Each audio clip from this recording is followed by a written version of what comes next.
Hi, Meg here. Today we are going to discuss how you use notes rather than a word for word script. This is actually a retake of a video that I recorded last week, a couple of weeks ago, and it was pointed out to me that I'm being dogmatic. Well, I've been dogmatic about not using scripts for a really long time, and someone pointed out on Facebook that they have a disability, which means that word finding words in the moment is really tough because of medication. And so normally I have two exceptions for when you may need to use a script. I now have three. Scripts are really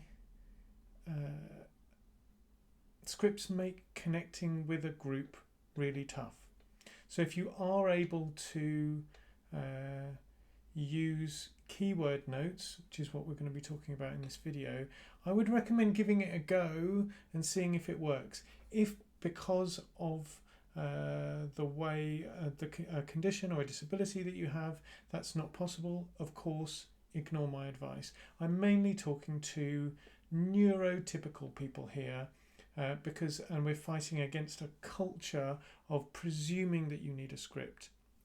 And I'd like to deconstruct some of the thinking behind that. Scripts are not in my good books generally for a couple of reasons. One is they're brittle. If something changes in the environment between you planning and you delivering your talk, then it becomes really hard to adjust.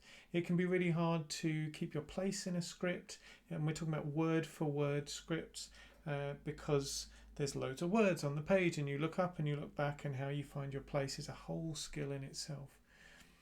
Writing a script in a conversational way is also really tough. You have to be a writer, or you need to talk out loud in the way that I'm describing and translate it into written word if you absolutely require it. But for most people who I'm talking to here, I think it's really important that you don't put that extra effort into writing conversationally when you can just make spoken words via spoken words. We tend to write more formally in a higher register than we speak, and conversational language is one of the really, really important aspects of being a presenter who can really connect with people. So important that I'm going to spend a couple of videos talking about how you can be more conversational.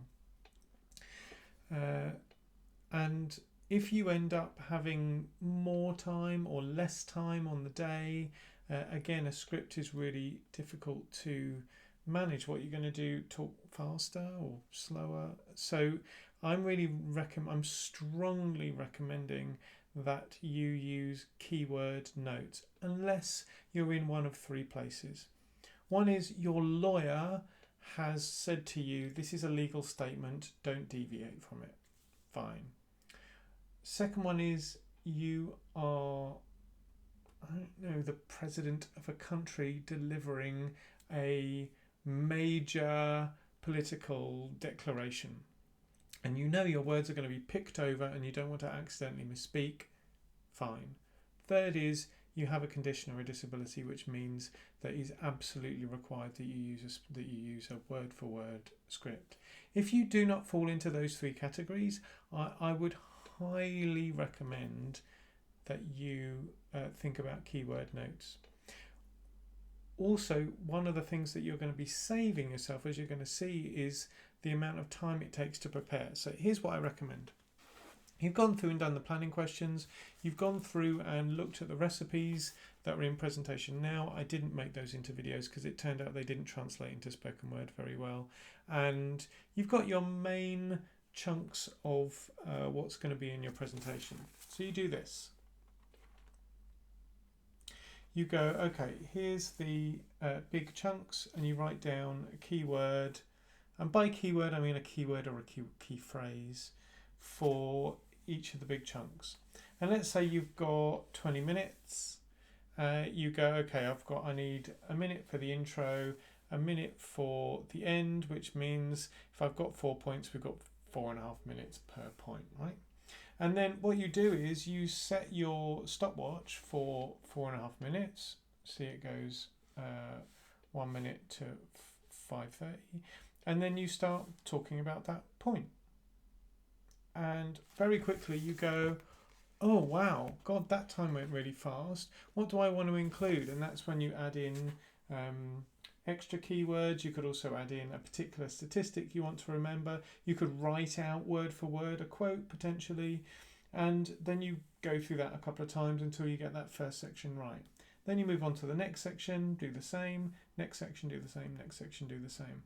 So you're making spoken words via spoken words, which seems like a much more efficient use of your time than taking written words and then making them seem like spoken words, whereas you'll very quickly, let's think about, you've done 4.5 minutes 2 or 3 times, 4.5 minutes 2 or 3 times, 4.5, and then maybe you run it from beginning to end, adding in the intro and the end, and very quickly, in an hour and a half maybe, you've got a presentation where you've got enough keyword notes that you remember what you want to say, and it also flows really well. You've got the sequence of it logically in your mind.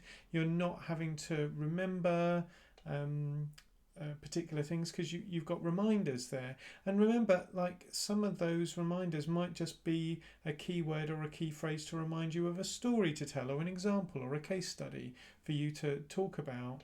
If there are particular things you want to emphasize and you keep forgetting to say it, you add in another keyword. Those keyword notes could be super detailed. They could be super detailed. So I'm not saying it you have to have like 1 word and 2 words like it showed on the paper. You could have really detailed keyword notes. What I'm pulling you away from is writing stuff out.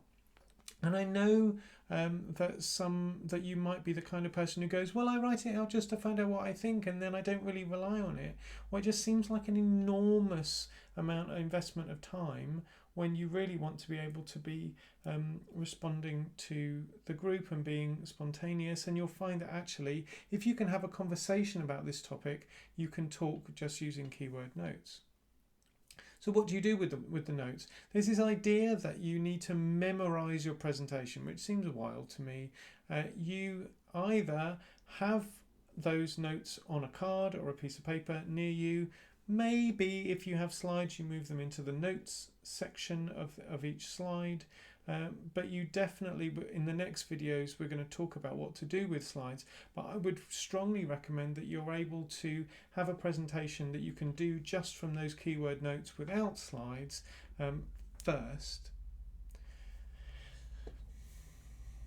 Knowing that some people in the world really need scripts has stopped me being super dogmatic about this.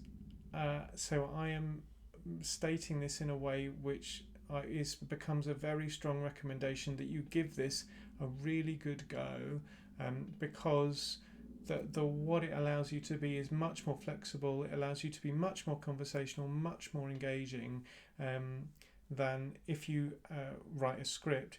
If you are someone who absolutely requires a script because of a disability or a condition, I might recommend that you do some talking out loud and then translate that into words, or at least when you've got the script and you've written it, that you speak it through and check that it sounds conversational and reduce some of the formality that goes into a script, because anything that sounds weird can kind of break the connection that you have with the group.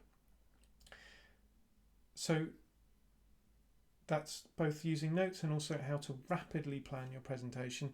In the next video, we're going to talk about, do you need visual aids, and if so, what and how? And the video after that is a little exercise on visual thinking. So go and give that a go. That's the next step in planning your presentation. Click whatever you need to make sure that you hear about the next video, and I'll see you in the next one, which is about PowerPoint and slides. Dun, dun, dun.